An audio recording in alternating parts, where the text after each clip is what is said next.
Hello, I'm Jim Morningstar, your guide through this 9-session Integrative Life Teacher Training Series. Useful feedback is golden when it comes to building confidence and skill. How to elicit and interpret the feedback from your students and the universe keeps you sharp and fulfilled. In this class, we will look at getting and utilizing feedback from our students. Getting feedback from your students. Feedback is often associated with suggestions and comments given to someone who has completed a presentation or a project. But feedback one receives and uses before and during one's offering can be even more crucial to its success. Businesses that are about to seriously invest in a product often conduct focus groups before going into production. They test their products on groups selected from their target audience who are non-biased in advance as much as possible.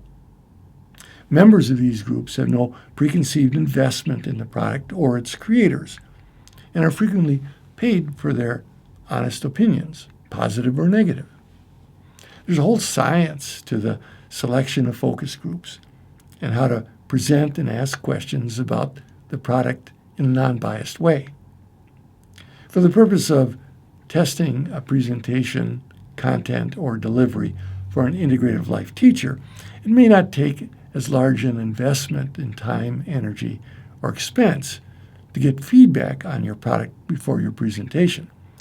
But it will take wise and honest choices about who and how you ask for feedback during a trial run, or even sharing a script or outline. You must first create open connection with someone, respecting their time and energy, impressing on them the value of getting honest feedback and what they might consider a valuable exchange in the process.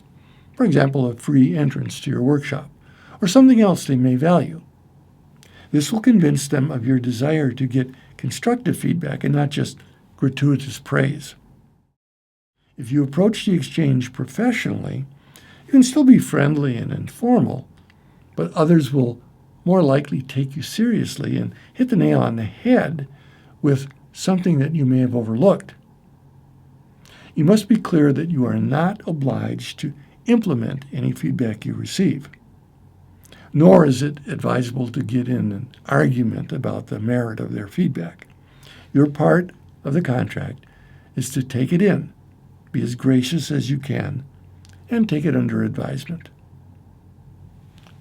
Now take handout 1, presentation feedback, and in section 1A, complete, a valuable feedback I received from others before my presentation was, and section 1B, a valuable feedback I received from myself before my presentation was. Then come back to the video. Feedback during your presentation requires being in concert with your audience, verbally and non-verbally. The obvious eye-rolling or yawning can be cues you are talking too much, too simplistically, or over the heads of your audience. That's not time to panic. Take a breath and use the feedback. You are never required to know everything your audience wants. The most simple and effective way to find out is to ask, do we need a break now? Should I give examples of what I'm talking about? What questions do you have? Or similar means of finding out can put your connection back on track at times better than just talking faster or longer. Now, that being said, there are times when trusting your instincts does wonders for the receptivity of your audience. Stopping and relating a personal or humorous anecdote can alter the energy of disconnection in a minute. Above all, keep the experimental attitude. You and your audience are all there to learn. Find the common interest. Don't assume it, and don't be afraid to ask. If you expect yourself to please everyone all the time, you're setting yourself up for disappointment. Now take handout 1 And in section 2A, complete, a valuable feedback I received from others during my presentation was. And in section 2B, valuable feedback I received from myself during my presentation was. Then come back to the video. Feedback after your presentation can come in many forms, from others as well as yourself. Be clear about the detail you want. Asking the right questions in written or verbal form can be important for deepening the value of future presentations on your part. Generic questions such as what I valued most from this presentation is, and what I would change in the presentation, can give you a quick snapshot of attendees' overall impressions, and perhaps a constructive suggestion for change. If, however, you're willing to get more detailed feedback, more directed questions are needed. Handout 2 is an example of a feedback form with the detail required by a national organization for counselors in the United States. This works not only for the presenter to get feedback, but for the organization issuing continuing education credits to evaluate the quality of the presenter's work. It affords both a rating scale type of feedback, which is especially useful if you're getting a large number of responses so that they can be averaged into a composite score. But the form also leaves room for open-ended comments that are not covered in the structured questions. If you did not get written feedback at the end of your presentation, write down the verbal feedback soon afterwards. I always recommend getting written feedback from the participants before they leave the presentation venue. If you did not get written feedback at the time, it may be valuable to send it out afterwards with an email or mailed survey. Equally important may be the feedback you give yourself after your presentation.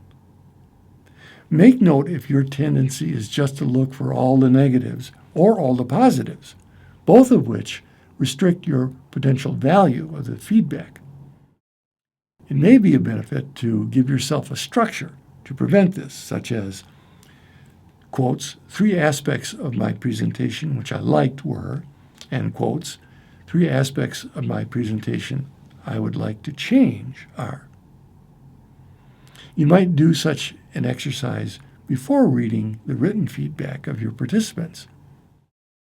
Now, reading the feedback of others and yourself again several weeks or months after your presentation will give you an extra bonus of seeing what still resonates with the test of time. Take handout 1 and in section 3, complete an important feedback I received from others after my presentation was, and section 3B, an important feedback I received from myself after my presentation was. Then come back to the video. Endorsements are a very valuable form of feedback. They can be passed on to other potential students or customers of your services. Again, it takes courage to ask for these and to be specific about what you want. I've asked for endorsements and have received glowing 1 or 2 page reports. What I really wanted was just a sentence to put on the front of my brochure. Be clear with those you ask if it's okay to use their names, initials, profession, or just their words before you publish any endorsements. If you're doing any recordings, verbal or audio, of a participant for commercial, educational, or promotional use, be sure to get written authorization for them. They may give written authorization and subsequently divulge sensitive material during your class or presentation. I consider it to be good practice to double-check with them before including it in a public format. Handout 3 gives an example of a permission to record form. Holding you in my heart as fellow travelers on the road home, I send and receive blessings for our circle and all sentient beings. Till next class. Blessings in light and love.